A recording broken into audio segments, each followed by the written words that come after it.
Yan. So ito po, dinadaanan po ito ng mga estudyante. Ang nakakatuwa, ang tawag nila dito Narnia.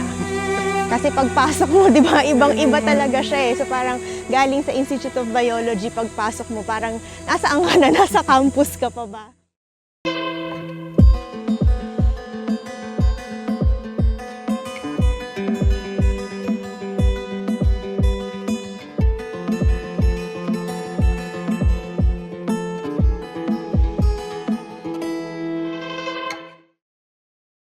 Mahangin po. Dami po kasi ng puno. Sa akin po yung yung masarap po kasi yung parang yung simoy ng hangin niya, gano'n. Nawala po sa lugar ng taga Payatos po kasi. Ganun din po, mahangin po, nakakagaan din po ng ng pakiramdam po kasi mapuno po, ganun. Yung greeny environment po, yung mga puno po. Ganun. Yung super linis po. And then, ano pa ba? Onti lang din po yung tao. Para po sa akin maaliwalas po dito, tas mahangin po. Mapuno po dito, malamig sa lalo na pag maaraw po, mainit sa bahay. Eh dito, mahangin. Ayan, yung environment, sobrang disiplina ng mga tao. Ayan, like yung mga shaded na area. Kasi maraming puno, so fresh air. Ayan, yung mga estudyante rin sa UP, very disciplined yung mga tao rito. Ayun po, nature friendly po talaga. Discipline. Greeny po. Peaceful po, calming po. Napakalamig po. Tas hindi po mainit. Madami pong puno. Mainit po kasi sa amin pa. Paano tutulain ang likas na mga tugma? Paano tutulaan ang nagsasangasangang diwa? Sa walang humpay na paggalaw ng aligagang buhay, kailan hihimpil, hihinga, saan makakakupit ng munting pahinga? When you say urban oasis, it usually evokes a sense of rest. So people are invited to come and spend time in the environment, sit, eat, and interact with the environment. No? So UP has a lot of areas where people can do that. So it provides them with a space to do a lot of cultural activities, economic activities. No, they come around. So that's one thing that UP provides. No, it's also an area where people can take a rest from urbanscapes.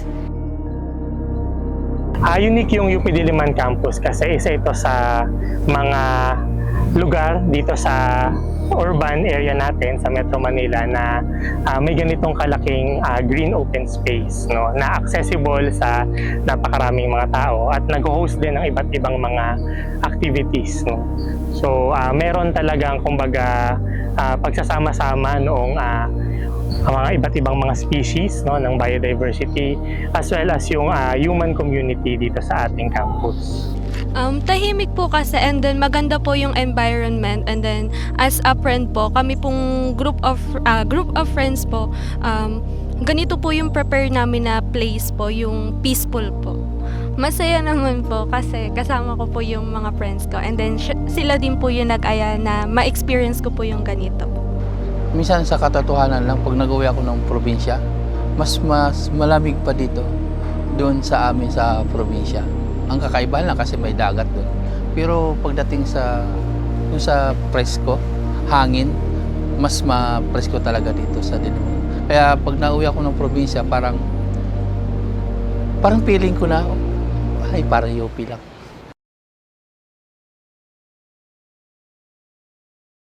500 ektarya duyang kumukupkop sa samot-saring buhay. Buhay ng malaki at maliit, matayog at mababa, lundag na mga binti, yabag ng mga paa, gulong ng mga makina. Halakhak na mga batang di alintana, ang buhay na sa kanila bumubuhay ay mula ugat hanggang dahon hanggang dulong sanga, mula butil ng lupa hanggang bulubok ng sapat, mula pagaspas ng mga pakpak hanggang mumunting hakbang na mga paang di marinig at miminsang makita. Yung TWG or Technical Working Group for Biodiversity Management ay isang grupo na binuo ng dating Chancellor Michael Tan bilang tugon dun sa dumadaming cases ng mga killings ng iba't ibang mga hayop o wildlife dito sa ating campus. So ang goal ng TWG for Biodiversity Management ay magbigay or bumuo ng isang guideline para sa UP community na pwedeng gamitin para maprotektahan yung ating campus wildlife at iba pang mga bumubuo sa biodiversity nito. So, nung mga 10 years ago po na-establish itong arboretum na to with the help of a private company. So, dito po meron tayong 72 species ng mga puno na threatened sa buong Pilipinas. Pero yung nakakatuwa dito sa amin, unti-unti siyang nadagdagan. So, bukod dun sa 72 species, nagdadagdag pa ng mga ibang species na native din at endemic sa Pilipinas. So ito po ang tawag dito, JC's Vine. So yung JC's Vine, makikita siya sa mga Quezon, sa Rizal na area. Pero nilipat po siya dito para merong mga areas na pagka nawala sila sa wild, makikita pa rin yung halaman na yon. Yung arboretum, hinati siya na different forest formations. So marami kasing mga forest formations around the Philippines. So sinubukan na imimik yung mga forest formations na yun dito. So ito, ang pangalan niya, yung Tropical Lowland Evergreen Rainforest. Yan. So karamihan ng gubat sa Pilipinas, ganito siya, lowland na evergreen rainforest. So yung gubat po natin, ang foundation talaga niya, yung mga tinatawag na dipterocarps. Yan, so ito po yung isa sa mga halimbawa. So ito ang tawag po dito, apitong. Yan, so si Dipterocarpus grandifolia. Yan, so ito yung, so ang makikita niyo po, yun na, straight yung bowl niya. Kaya lang, sobrang bagal tumubo ng dipterocarps. Kasi nga kung gusto mo ng matigas na kahoy, ibig sabihin, mabagal talaga yung paglaki nila. So sa Sierra Madre po, ang na-document namin, in 7 years, lalaki sila ng 1 millimeter. So ito po, lalaki siya ng 1 millimeter in 7 years. So ganun kabagal yung pagtubo nila.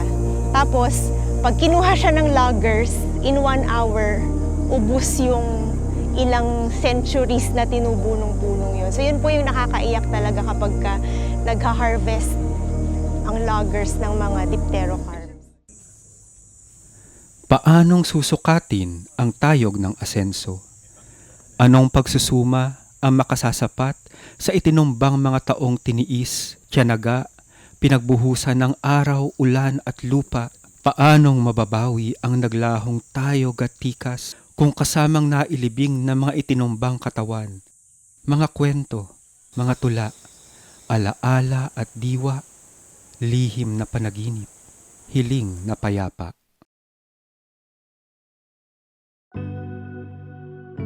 So ito na naman po yung isa sa mga puno natin na endemic sa Pilipinas. So ang tawag po dito, bolong eta.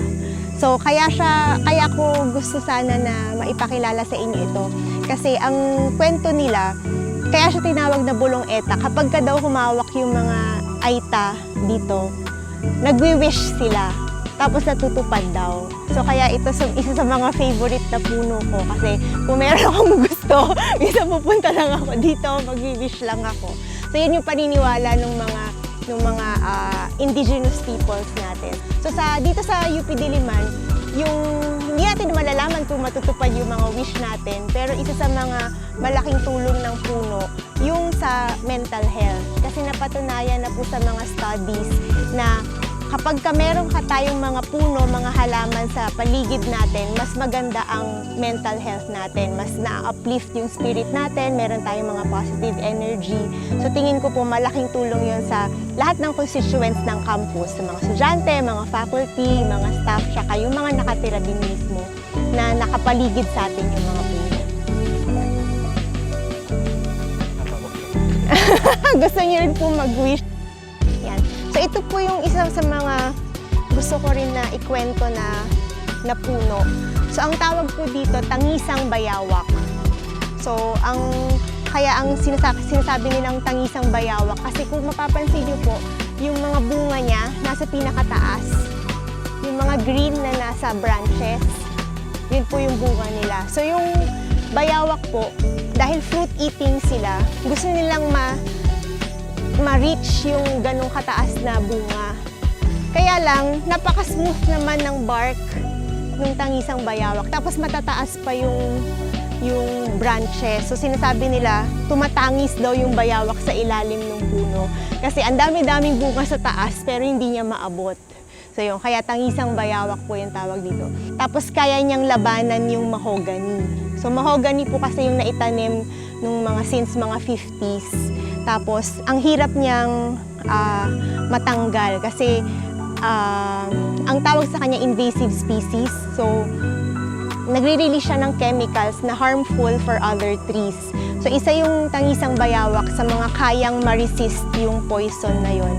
Kaya even if maraming mahogany dito sa arboretum, nare-resist niya yon. And nakakapag-provide siya ng food nga sa ating mga hayop. So napaka-importante nito sa campus. Sa silong ng mga dahon, sisilip ang liwanag, pananggalang sa init, pantabing sa ulan. Pasilyo ng ginhawa, bulwagan ng mga huni, sa lupa, sa tubig, sa langit. Kublian ng mumunting nilikha.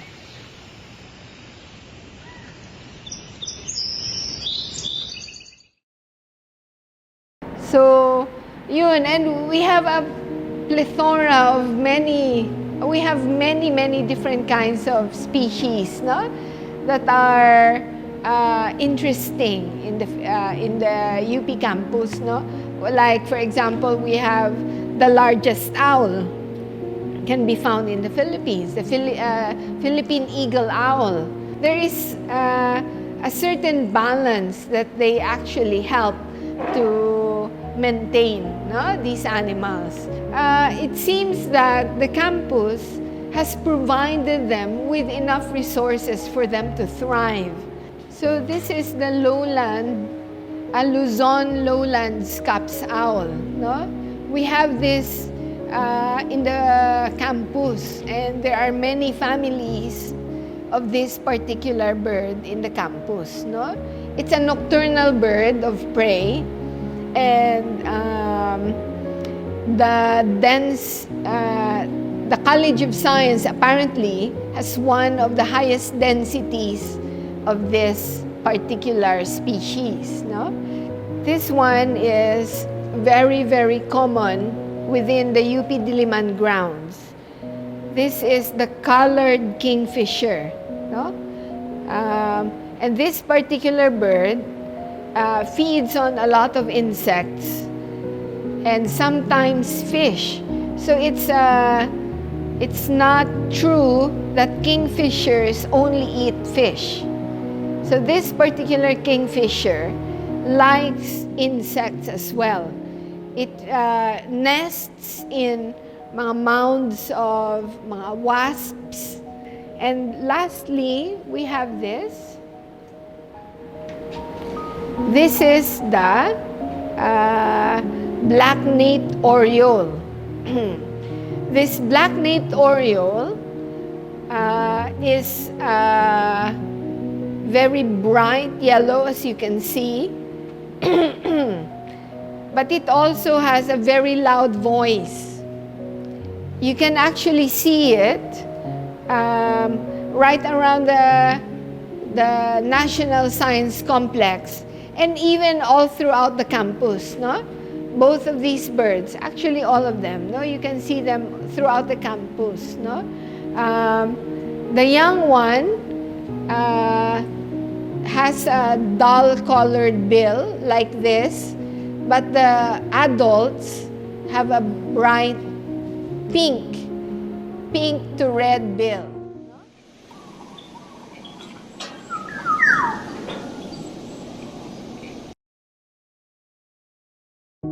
Oh, kasi nga itong arboretum parang meron kang isang intact forest kung saan pwede yung dapat nagsisave, nagko-conserve ng water, para isa siyang watershed, ano.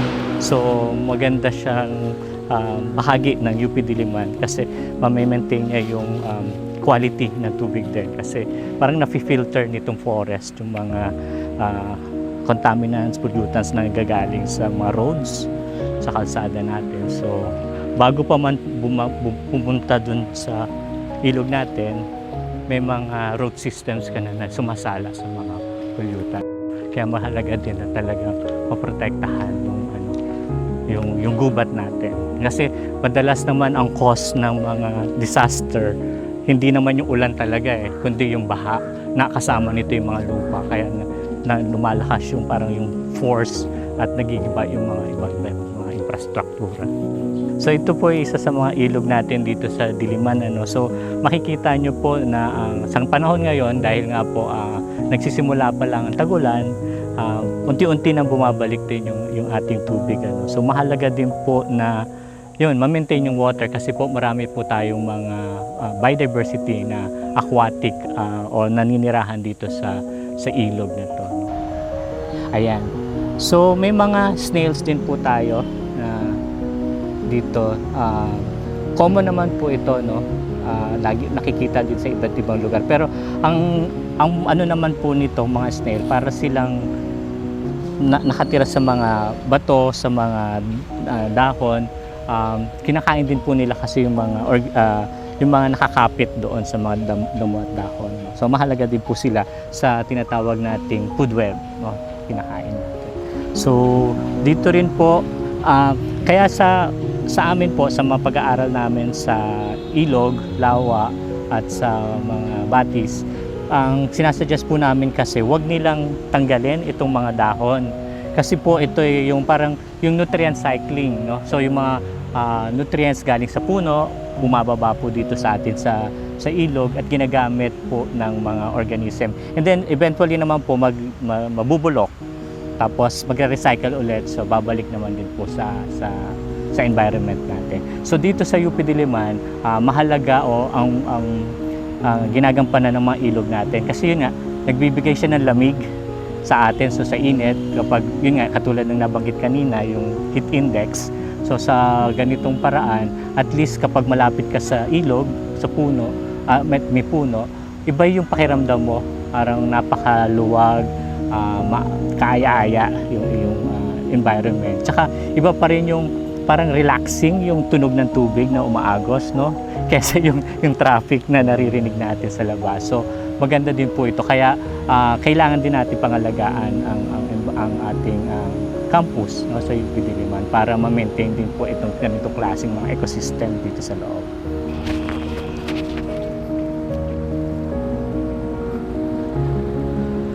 So dati po kasi ilog lang din ito. Ngayon ginawa na nila ng agreement between UP and MWSS. Parang gray water po ito. Ito yung excess water ng MWSS na na-treat na naman din po. Bali, ano lang po, yung excess water, parang nagiging reservoir na pwedeng gamiting source for watering yung plants natin dito sa or for irrigation kung merong mga rice field na malapit. So, pwede po siya magamit.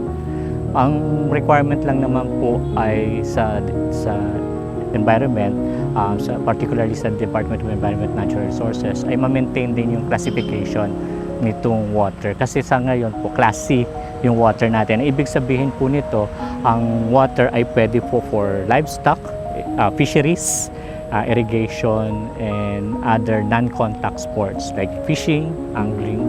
So, pwede po yun.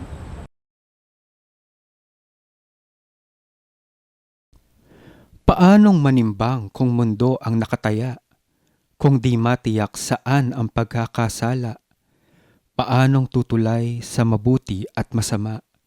Pagbalanse ang mithi, pagpapantay ang hangad. Anong handang ibigay?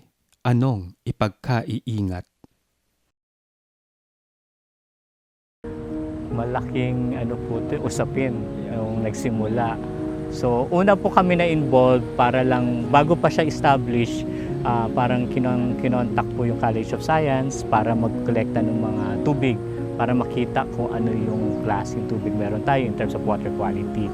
So, pero nung napasa na namin yung resulta at kung ano yung mga suggestions, wala naman din po kami nakitang parang feedback kung ano nangyari. May downside din po kasi nga, yun nga, nabago po yung ecosystem nitong ating UP Diliman, po, dahil nga yung ibang areas na dapat ay lupa na anuan na natin ng permanent na tubig, no? So yung mga ibang species na mas preferred nila yung terrestrial, nag-move na sila, so naging nawala na yung kanilang tirahan dito. So parang na-displace sila, ika nga, tawag natin na, ano. Pero sa kabilang banda naman, nagkaroon ka rin naman ng isang lugar na pinag-aaralan din po kasi ngayon na yung pond like this one, they can absorb po daw yung mga greenhouse gases.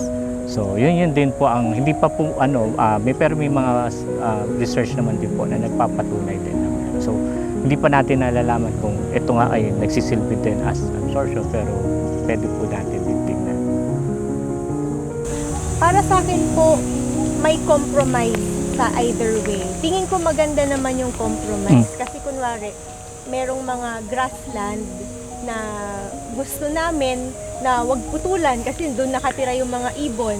Kaya lang, kung masyado namang tumaas at namuhay yung mga ahas doon, kawawa naman yung mga estudyante, di ba, lalakaran nila yon. So tingin ko, compromise lang po talaga dun sa safety at security ng mga constituents at yung health din ng environment. At kung makikinig sa buhay ng mga tula, paanong ililigtas ang nabitag na salita? Sino ang magtatanggol kung tagapagligtas ang pinuksa? Paano babawiin ang buhay na nawala? Kung pinaslangang dunong, mapapatid ang diwa, sinong magtutuloy sa naudlot na adhika? Dahil nga napakalaki ng campus natin, so marami dito sa mga open spaces natin ay mayroong mga ibon, no, na dito lang makikita, at dahil mahirap din kontrolin, no, yung activities ng mga tao, hindi natin monitor yung buong campus all the time.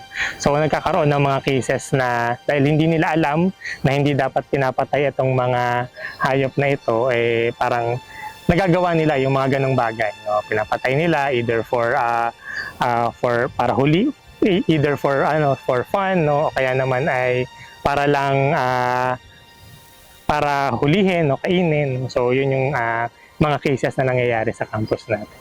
Yes, so yun, malaking bagay na ma-maintain natin yung green spaces and the habitats and the wildlife associated with it, no? Because they actually provide us with a lot of benefit, no? The animals that feed on insects control insect populations, no? Those that feed on snakes, the raptors, for example, they control the snake populations. So, madami, the snake populations, the rats, and other pests. So they control the populations of pests in general. So malaking bagay na we have this biodiversity with us, no? Yan. So, ito po, lumalapit tayo ngayon sa marker ni Sir Leonard ko. So, Sir Leonard ko po, siya yung isa sa mga premier na botanists natin na nabaril siya. Actually, pinatay siya sa gubat noong 2010. Sa Leyte po yun. Tapos, ang bala po nanggaling sa sarili natin na military. So napagkamalan po silang NPA, kaya doon sila namatay sa gubat ng Leyte. So dahil po mahal na mahal niya yung UP Diliman, in one of his previous na bilin sa anak niya, 1/3 of his ashes daw dapat ilibing sa Diliman, sa UP Diliman. So, hinanap po nila itong dita na tree. So, ang tawag po dito dita, native na puno din po ito. So, sinabi daw ni Sir Leonard na yung 1/3 ng ashes ko, dalhin niya dun sa dita na tree. So, nung nahanap po itong dita tree, dito na siya nilagay. So, napaka-importante po ni Sir Leonard both sa Institute of Biology and sa Philippines in general kasi siya yung isa sa mga pinakamaalam talaga sa mga halaman natin. Ay, ay, ay, ay, ugayam, kalayaman, ugayam, kalayaman. Pero ano yung non-negotiable when it comes to ecological? Yung total conversion po, yung kumbaga, let's say, it's in grassland or itong arboretum na area na may mga mahalagang puno, mga endemic. So tapos tatanggalin mo just to build a building. That's a no-no po para sa amin. So kasi maapektuhan din yung interaction ng mga ibang organism, yung mga hayop, mga halaman na dito rin nakatira talaga. So kapag nawala yung building, mawawala na rin po ng mga tahanan yung mga ibon natin, mga paniki, glass windows. Mga within the past 3 years lang po na bring sa attention ng UP administration na dapat kung mayroon mang glass windows, dapat mayroong mga ways to minimize. So, kasi kunwari, simple stickers lang naman po para will help yung mga birds. May mga instances na makikita po natin yung paglakip ng mga tinayong building, yung mga ibon, yung bagong study lang po ng estudyante namin, yung bird strike, tumatama po sila sa bintana ng mga building. Basically, yung principles ng sinasabi sa handbook is unique yung biodiversity natin dito sa campus at meron tayong mga kailangang gawin para maprotektahan ito sa harap ng mga pagbabago na kinakaharap natin dito sa ating campus environment. UP Diliman has policies that govern how we interact with nature, how we see, how we actually manage biodiversity, no? And these policies help protect and care for our urban biodiversity here. UP Diliman is blessed with a lot of urban biodiversity. No? It is an ecosystem in itself. Well, I think that the administration of UP has done well by listening to the scientists within UP. We have many experts, no? Experts on plants, experts on vertebrate wildlife, experts on insects, and these people have given UP advice on how to actually manage the landscape. And it seems that it's working. Of course, isa sa mga pinakamalaking challenge is yung education, no? And informing the community na mayroon tayong mga kailangang i-consider na ibang kasama natin dito sa campus, no? So yung mga activities natin, kailangan malaman natin paano ba naapektuhan ito yung campus wildlife, yung campus biodiversity, yung iba't ibang mga flora and fauna na marami ay dito lang makikita sa ating campus dito sa Metro Manila. What is interesting is that UP before, because there used to be a lot of rice fields, there are a lot of actually cobras in UP. May cobra, Philippine cobra. So, Philippine cobras feed on rodents. So, where do rodents feed? In the trash, di ba? So, it's a trash problem actually. Ang generation natin, we were brought up with a lot of plastics talaga. So, it's like natural na lalabas ka, bibili ka ng candy, ibabalot pa sa plastic, lalagay pa sa cellophane. Sabi ko, hindi ko naintindihan yan. Tapos seconds lang, tatapon mo na. Doon kasi sa Academic Oval, open area siya. Even UP classified it as an open park, open spaces. So talagang pwede mag-picnic yung mga tao. So ganun yung nagiging problema natin, no? Sa waste naman. Kasi nga, yung mga nagja-jogging, na mga hindi resident ng UP, siguro yun, tinatapon nila yung mga basura, yung mga waste, yung papagkain, yung mga food containers, juice packs, etc. Yun yung mga nakikita namin na basura kapag field work kami dito sa along University Avenue. Ayun, minsan kasi may nakakita ako ng mga first-timers na runner dito. So, siguro hindi sila aware na hindi kailangan magkalat dito. So, minsan sinasabihan ko talaga. And at the same time ako, siyempre kailangan magmula sa akin yung discipline. Hindi ako nagtatapon kung saan-saan. Tsaka, as much as possible, ay mapanatili yung rules dito, yung policy sa loob ng UPDL. Like for example, the lagoon, the impounding lagoon, no?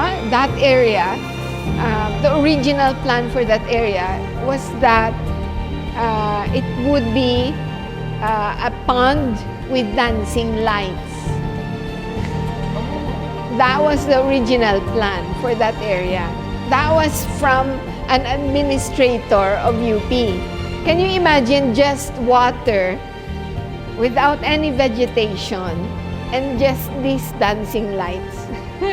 So what will the animals get out of it? No, wala talaga, no? So yun, I think the administration is doing really well by listening to experts. So, kasi sa ating mga hayop, meron tayong tinatawag mga nocturnal organisms, no? Ibig sabihin mas active sila sa gabi, nagpo-forage sila. And then meron din naman na mas active din sa umaga, no? So natutulog sila sa gabi. So kapag ganon, naapektuhan yung kanilang biological clock or biological rhythm na imbis na nakakapagpahinga sila, masyadong maliwanag. So na-influensyahan yung kanilang physiology, behavior, etc. No? So then sa mga nocturnal naman, hindi sila makapagkuha ng prey o pagkain dahil nga mas madali silang makita, so na-avoid sila, no? na natataguan sila o nakakatakas sa kanila. Kaya hindi talaga dapat maging maliwanag o na gawing maliwanag ang UP Diliman sa gabi.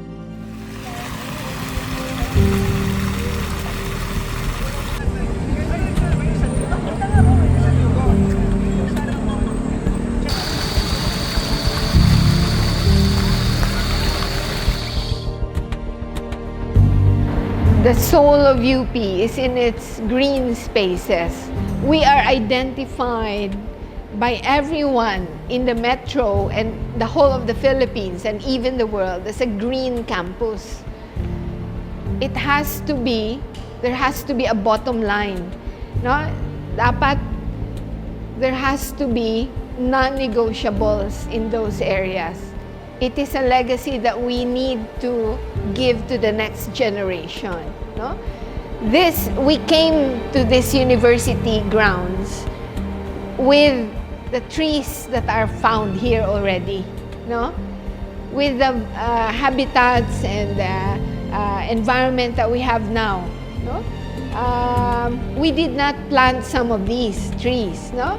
So they are actually pamana din sa atin from before, no?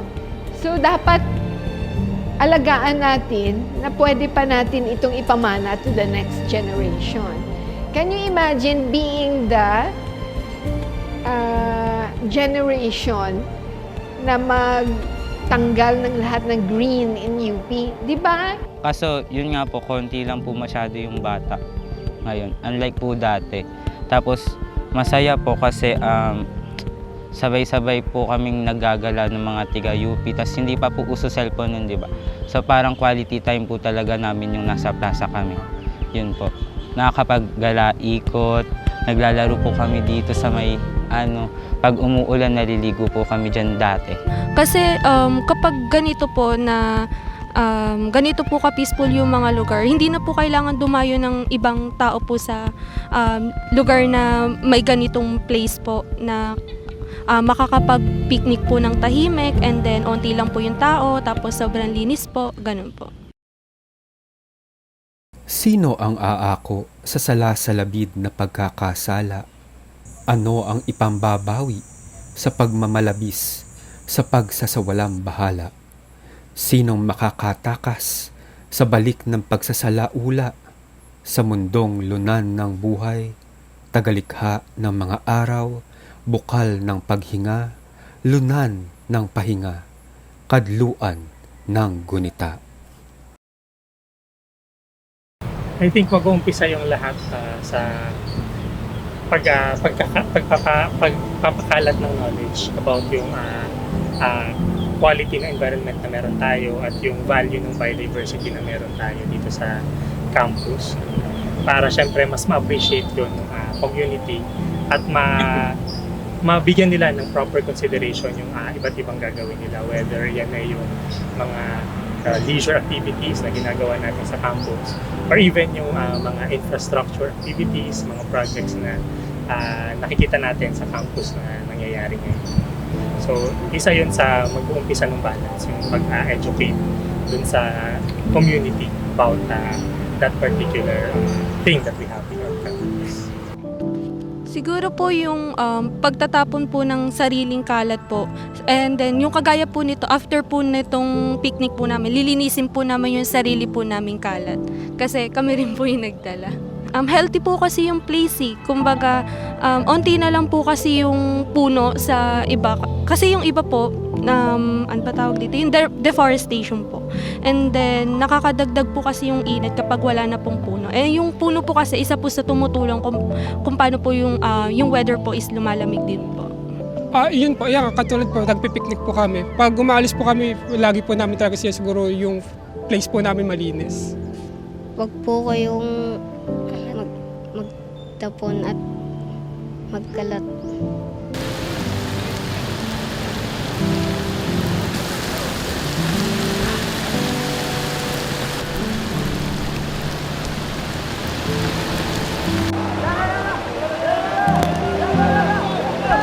We only have 7% of our forest cover remaining in the whole country. No? It used to be it used to be like 100% covered in forest, no? Back during the Spanish period, no? And then progressively it has shrunk because of the logging activities of the Americans. They brought in the technology to log, and then eventually the Filipinos took over the technology and did the logging themselves. And then eventually, it has shrunk to just 7%. Oo, lalo na ngayon na yung climate change talaga natin, di ba? Kaya para sa akin talaga, maganda talaga. Maraming place na ganito na maraming puno na nature protected talaga. Pagdating mo dito, kahit medyo bad trip kapag nakikita may mga kahoy, parang nakakahinga ka. Kwan talaga, iba yung feelings mo. Pag nandito, pag umuwi ka, pagdating mo sa Marikina, minsan nandun na, medyo init-init na. Pero pag nandito ka sa loob ng UP, ramdam mo agad yung, lalo dati po, pag nagmumotor ako, pagpasok mo ng loob ng UP sa Ubal, ramdam mo na agad yung hangin na, yung parang sarap.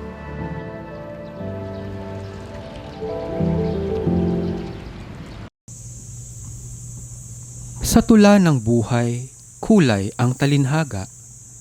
Sa ulan man o araw, ngayon, bukas o kahapon, sa liwanag o dilim man, ang mundo ay luntian.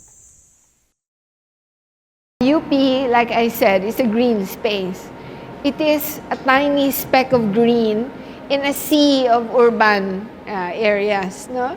So, the way we protect the species here in the campus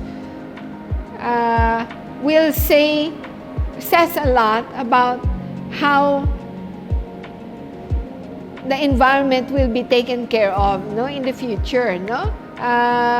So if we as an academic institution who is supposed to know better, who is supposed to know more about biodiversity, about the benefits that we get from biodiversity and all that, if we don't care for the green spaces that we have, ano na lang, di ba?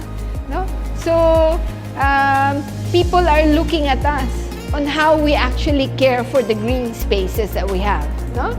So, it's something that we can contribute as a community, no? As a model, for example. As a model, if you can say it as such, no?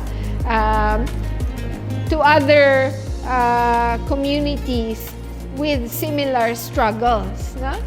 So, yun, I hope na we will not disappoint them. Now we will really care for the green spaces and give the community hope.